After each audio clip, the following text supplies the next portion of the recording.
So after 2 years of living in our current home, we finally installed a doggy door for Reg, thanks to Patiolink Pet Doors. They're an Aussie family-owned business located in the Gold Coast, creating high-quality, fully lockable and customizable pet doors. First thing we did was remove the latch that locks sliding doors, then inserted the panel and used the extender to fit it perfectly into our sliding doors. At this stage, it already felt really sturdy and looked so sleek.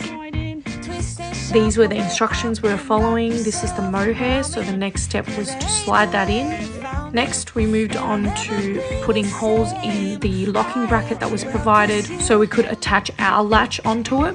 But we didn't have the right size screws, so it's sticking out a little bit, but we can file that down later. Here's Ben putting the latch parts back together. Then we use the locking side of the sliding door to measure where we need to screw in the locking bracket on the panel. We're nearly there, just showing you guys a close-up of how we did it. Basically, Ben pre-drilled the holes, all 3 of them. We did the top and bottom already, and that's the last one.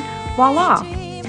The final step was just to screw the panel into your sliding door so that it's secured.